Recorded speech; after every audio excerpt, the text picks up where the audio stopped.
was both alien and captivating, with pale violet skin that seemed to shimmer under the artificial lights of the station. Her large, almond-shaped eyes watched Ethan with a mix of curiosity and awe, but there was something else there. A hint of sadness, perhaps. Kella led him to the laboratory where they would begin their research. The Kelani's facilities were beyond anything Ethan had ever seen. Rows of advanced equipment, glowing tanks filled with strange substances, and robotic assistants that moved with precision and grace. As they worked, Kella seemed increasingly nervous, glancing at Ethan as if she wanted to say something but was unsure whether to speak. Finally, during a break, she approached him. "Dr. Carter," she began hesitantly, "there's something I need to tell you, something you need to understand about our people."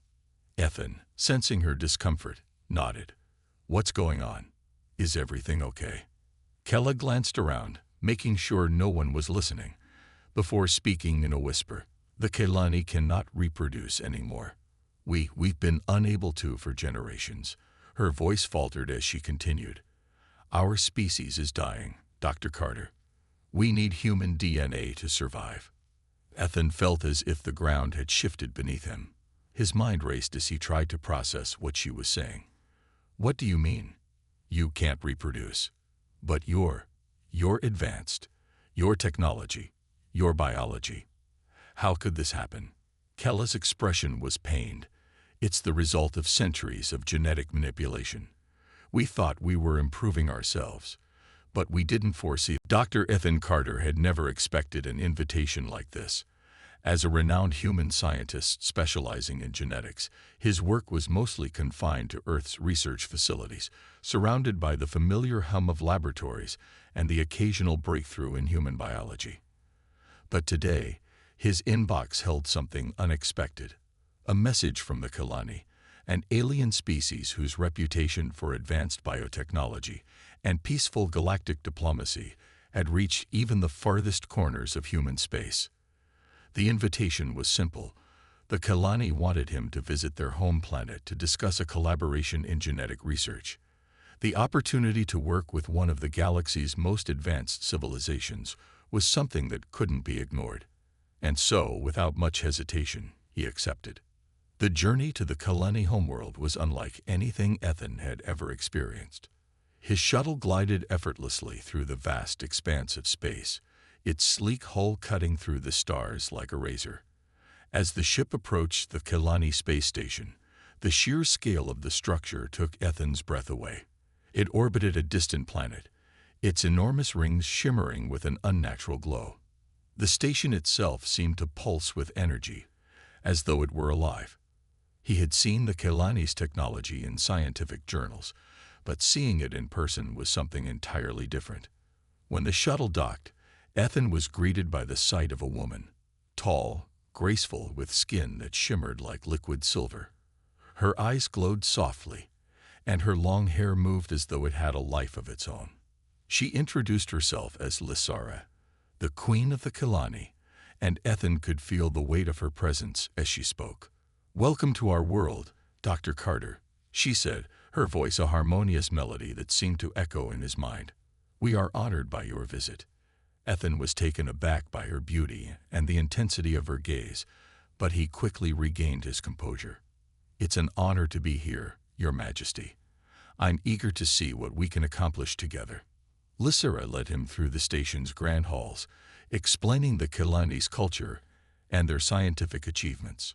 It was clear that they were an advanced species, one that had mastered biotechnology and robotics far beyond human capabilities. As they walked, Lysara spoke of their desire to improve their species through genetic research, something that piqued Ethan's interest immediately. He had heard rumors about the Kelani's biotechnological prowess, but seeing it firsthand was something else entirely. Their conversation drifted to the subject of human genetics. Lysara's curiosity about Earth's biology was apparent, and she seemed particularly intrigued by the resilience of the human genome. Ethan found himself fielding questions about human genetics, some of which seemed oddly specific, almost as if she already knew more about him than she let on. Still, He brushed off the feeling of unease that began to creep over him.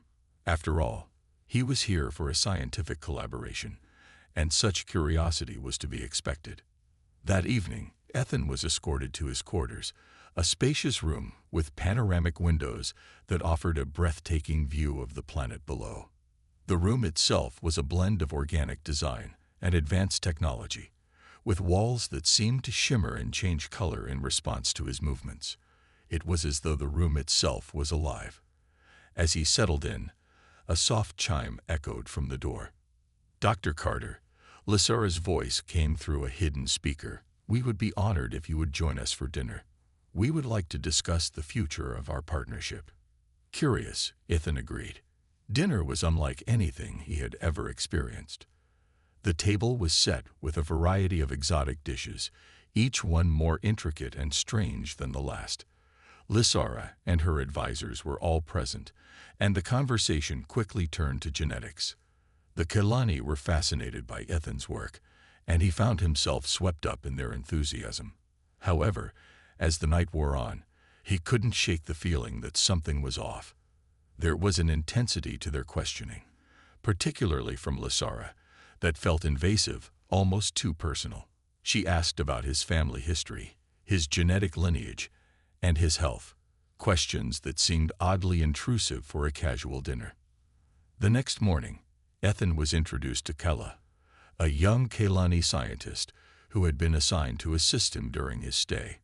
She was beautiful in a way that the weight of her words hung in the air like a heavy cloud.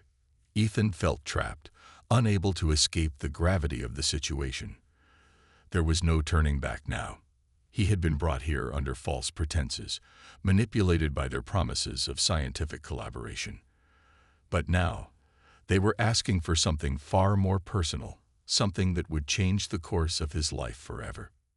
Kella's warning echoed in his mind. "You're our last hope." But was he willing to sacrifice everything for the survival of an alien species? The decision was not one he could make lightly. Ethan stepped back, his mind whirling with questions. "I need time to think," he said, his voice barely above a whisper. Lysara nodded, but there was something in her eyes, a flicker of impatience, perhaps, or something darker. She was losing patience with his hesitation. "You have until tomorrow," she said softly. "After that, we will proceed without you." Ethan watched as she turned and left, the door sliding shut behind her. He stood there for a long moment, his heart heavy with the burden of the choices before him. Could he really help them? Could he save an entire species, knowing the cost? Or would he refuse and leave them to their fate?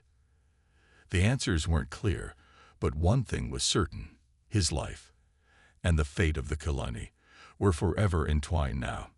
The air was thick with tension as Ethan stood in the center of the room, trying to make sense of the storm that was about to engulf him. The doors slid shut behind Lysara, leaving him alone with his thoughts. He had been given until the next day to decide whether or not he would participate in their plan to save the Kelani species. But that wasn't the only choice hanging over him. There was something much darker at play, and he knew it. Over the course of the day, he had begun to understand just how deeply entangled he was in this situation. The Kelani had no intention of letting him leave, at least, not without their victory. The more he thought about it, the clearer it became that they were not simply asking for his help. They were planning to use him as a tool. And tools could be discarded once they had outlived their usefulness. Ethan couldn't shake the feeling that he was being watched. Even as he tried to go through his routine, there were always eyes on him. Guards stationed at every corner, servants who seemed to always be nearby. Even when he tried to retreat to the quiet of his quarters, something was wrong, something he couldn't quite grasp, but he knew he couldn't ignore it any longer. The moment came sooner than expected. That evening, as he made his way to the research facility, he noticed an unusual number of Kelani guards stationed outside the building.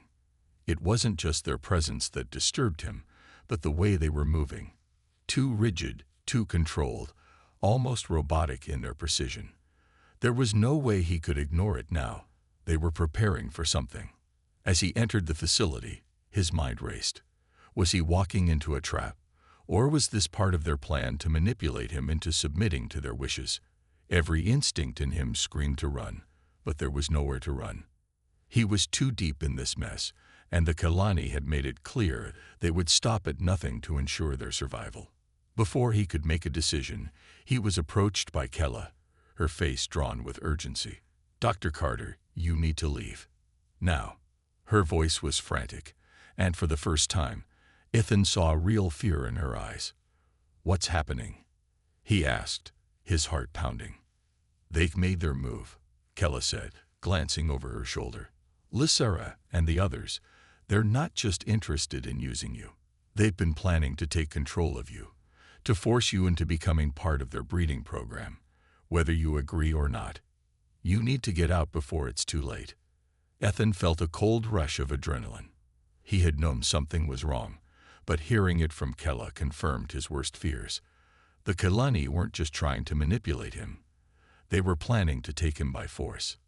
He didn't know if he could trust Kella, but right now, she was his only ally. He had no choice but to follow her lead. Without another word, she grabbed his arm and pulled him toward the exit, moving swiftly through the dimly lit corridors of the facility. The sound of footsteps echoed in the hallway behind them, growing louder with each passing second.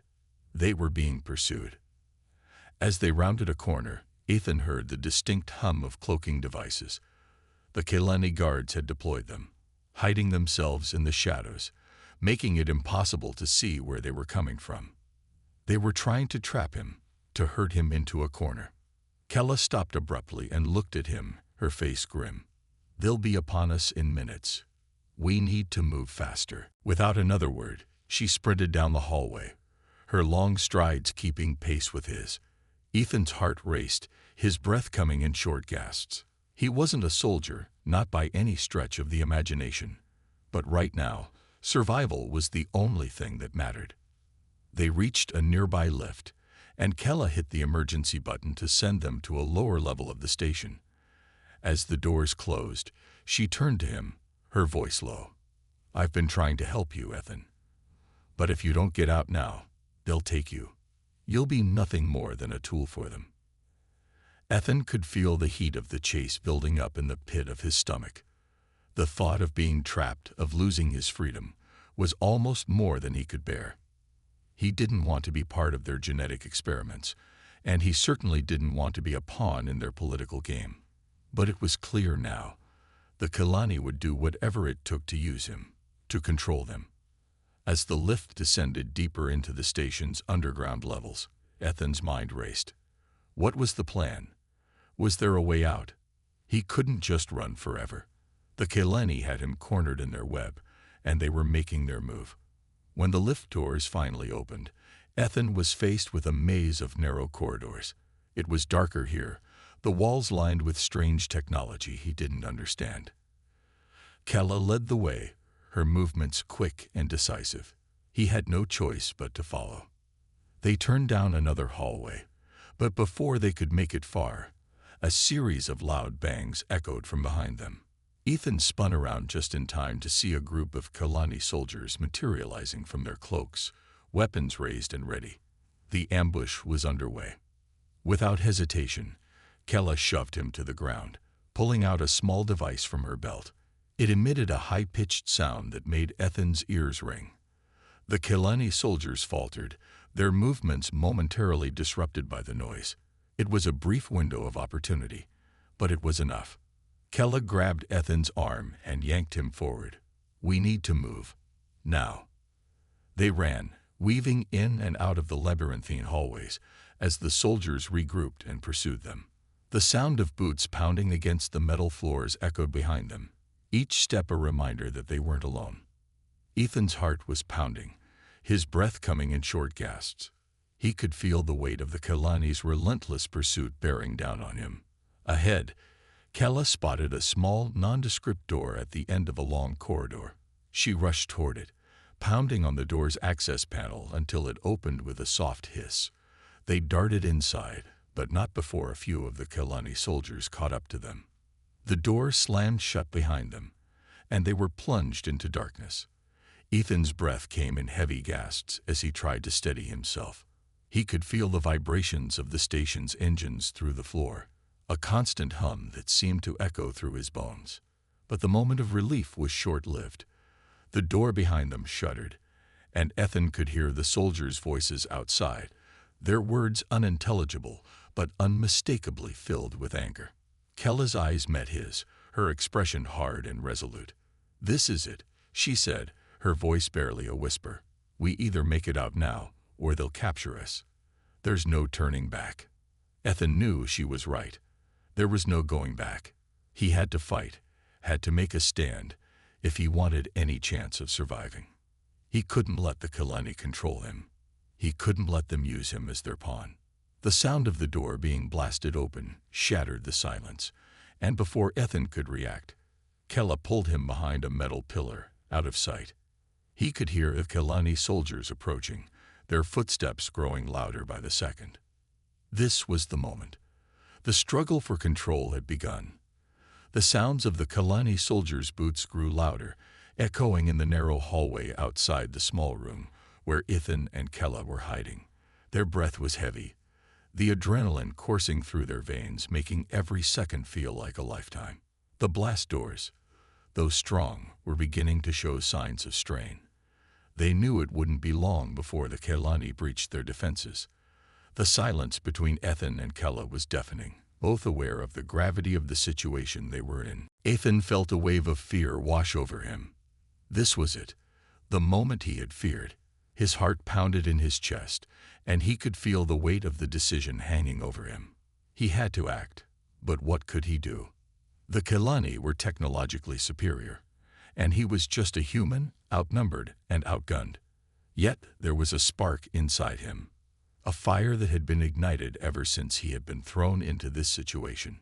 It was the human spirit, the will to fight against all odds, to never back down in the face of impossible challenges. He wouldn't let them win. He couldn't. Kella's voice broke through his thoughts, a whisper that barely reached his ears. "Ethan, listen to me. We don't have much time. The Kalani won't stop until they have you. If we're going to make it out of here, you need to trust me. You need to trust yourself."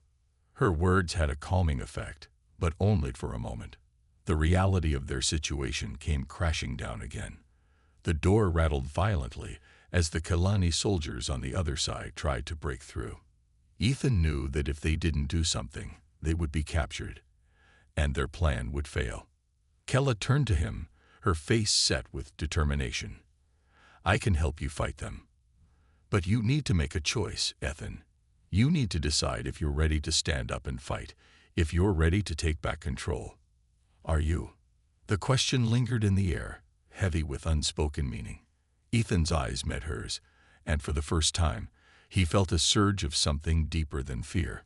It was resolve, the same kind of determination he had seen in the eyes of soldiers and survivors. It was that spark of defiance, the same spark that had driven humanity to thrive against all odds, to fight for survival even when it seemed impossible. "I'm ready," Ethan said, his voice steady despite the chaos raging around them. "Let's fight." Without another word, Kella moved swiftly, pulling out a small device from her belt. She pressed a button, and the walls of the room seemed to come alive, revealing hidden weapons and tactical gear. It was a small arsenal, but it was more than enough. Kella handed him a blaster, its weight solid in his hands. The weapon felt foreign to him, but he gripped it firmly. This was it. There was no turning back. The Kalani soldiers were getting closer. The door was about to give way, and Ethan could hear their muffled voices on the other side.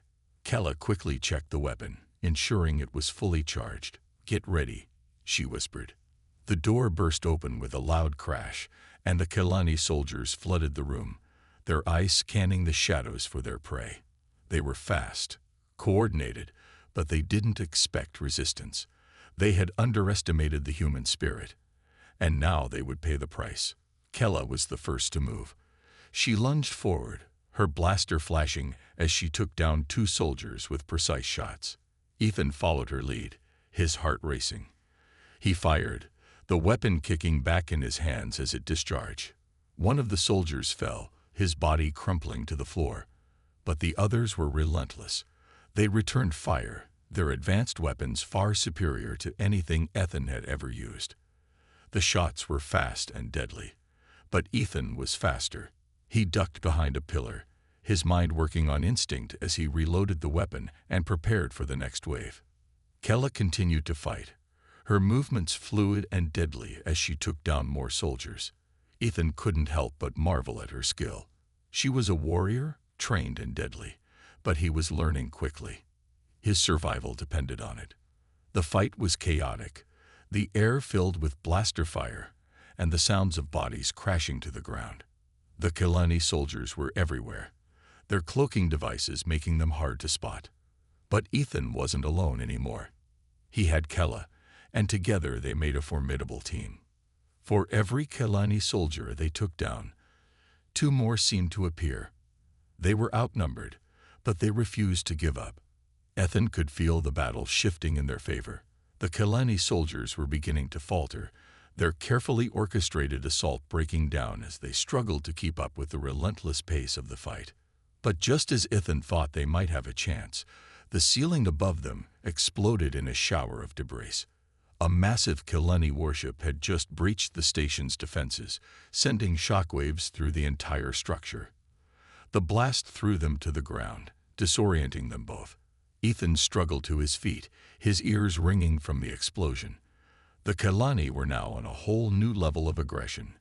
They had reinforcements, and this battle was far from over.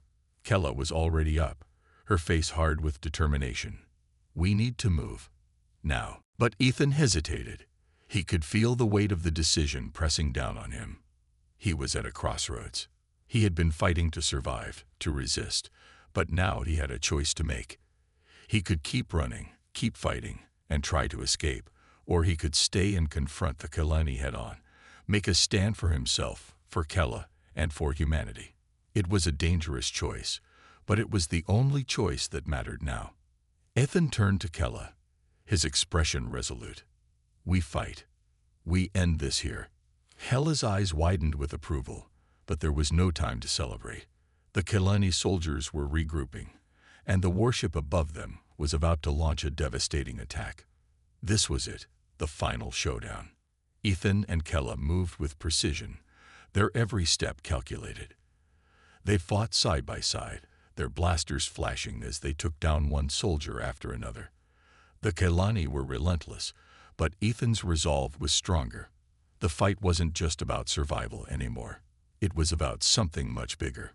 It was about proving that humanity could stand against any enemy, no matter how advanced or powerful. The warship above them fired another round, sending a wave of energy crashing through the station. Ethan and Kella were thrown to the ground once more, but this time they didn't stay down. They got back up, their bodies bruised and battered, but their will unbroken. Ethan's eyes locked on Kella's, and in that moment, they both knew what had to be done. They had no escape, no backup. It was them against the Kelani, and the battle would end one way or another. With a final desperate charge, they fought their way to the heart of the station, where the Kelani leadership awaited. The battle raged on, but Ethan's mind was clear. He had made his decision. This wasn't just about surviving. It was about fighting for what was right, for the future, for humanity. The fight was brutal, but in the end, Ethan and Kella triumphed. The Kelani, stunned by the ferocity of their resistance, finally relented. Ethan had made the ultimate choice, to fight, to stand his ground, and to prove that even in the face of overwhelming odds, humanity would never back down. As the last of the Kelani soldiers fell, Ethan stood tall, his breath coming in ragged gasps. The battle was over, but the war for humanity's future was just beginning. The battle had been fierce, but it was finally over. The hum of the Kelani warship above them faded into silence, and the last of their soldiers lay defeated on the cold metal floor. Ethan stood amidst the wreckage, his chest heaving, his clothes torn and stained with blood. But it wasn't his blood he was concerned about. It was the future, the life he had just helped secure for Kella and their child. The child he hadn't expected to have, but now knew was his. The chaos of the fight was slowly giving way to a tense calm. The bright artificial lights flickered overhead, casting long shadows over the wreckage that had once been a place of power and cruelty for the Kalani. Ethan wiped the sweat from his brow, his eyes scanning the room for Kella. He had to find her, to make sure she was okay. After everything that had happened, she was the only thing that mattered now. He spotted her across the room, kneeling beside one of the fallen Kalani leaders. She was still, her posture rigid, her face a mask of concentration. Ethan walked over to her, his legs unsteady but determined. As he reached her, he knelt down beside her, placing a hand on her shoulder. Kella looked up at him, her expression unreadable. For a long moment, neither of them spoke. "I thought I lost you," Ethan finally said, his voice hoarse with emotion. Kella's lips curved into a small, faint smile. "You didn't lose me. Not today. Not ever." Her words were simple, but they carried the weight of everything they had been through. The years of separation, the dangers they had faced, and the bond they had forged in the heat of battle, it all came rushing back to him in that moment. She wasn't just the woman who had saved him. She was his equal, his partner, and the mother of his child. The realization hit him like a wave, washing away all the fear and uncertainty he had carried with him. He had found something worth fighting for. "I don't know what's next," Ethan said quietly. "But I know one thing. I'm not leaving you." Kella's eyes softened, and she placed her hand on his. "We're in this together. We always have been. Now, we'll rebuild." Ethan nodded, the weight of their shared journey pressing down on him. He looked around at the wreckage, the remains of their enemies scattered across the room. It was over, but there was no sense of triumph in his heart. The victory didn't feel sweet. It felt like the beginning of something much bigger, something more important than anything they had fought for. Their world was changing. The Kalani were defeated, but the fight wasn't truly over. There was so much more to do, so much to rebuild, and it wasn't just about survival anymore. It was about creating a future, about finding peace in a galaxy that had been torn apart by war. Ethan and Kella's fight had been necessary, but now it was time to rebuild, to create something that would last. As they left the wreckage of the Kalani stronghold behind, they made their way back to the place they had first met, the dusty, desolate land that had once felt so foreign and dangerous. Now it felt like home. Ethan looked up at the stars above them, the vast expanse of space stretching out into infinity. It had always seemed so distant, so unreachable. But now it felt like a place full of possibilities, a place where he and Kella could build a life, a future for themselves and their child. "We'll make it work," Kella said, her voice full of conviction. "We'll create something better than what came before." Ethan turned to her, his heart swelling with pride. He had never imagined that he would find this kind of strength, not just in himself, but in her. She had been his rock, his reason for fighting. And now, as they looked toward the future, he realized that their fight wasn't just for survival. It was for the legacy they would leave behind. "We will," Ethan agreed, "and I'll be there every step of the way." Kella smiled, a true smile this time. It was full of warmth, full of hope, and for the first time in a long time, Ethan felt like maybe they could make a difference. Maybe the future wasn't as dark and uncertain as he had once thought. Maybe they could create something worth fighting for, something that would last. The journey ahead wouldn't be easy. They knew that. There would be more challenges, more enemies, more battles to fight. But they had each other, and they had the strength of humanity on their side. They had shown the galaxy what it meant to stand against overwhelming odds, to fight for what was right, no matter the cost. As they walked together into the future, the echoes of the past faded away. The scars of the battle remained, but so did the hope. The legacy of their fight would live on, not in the ashes of their enemies, but in the lives they would build, in the child they would raise, in the family they would create, and in the knowledge that no matter what came next, they had already proven the greatest truth of all. Humanity could never be defeated. They had won, not just a battle, but a future. As the stars glittered above them, Ethan took Kella's hand, and together they walked toward the horizon, ready to face whatever the future held. With love, strength, and the will to fight for what was right, they would carve their place in the galaxy. And nothing would ever change that.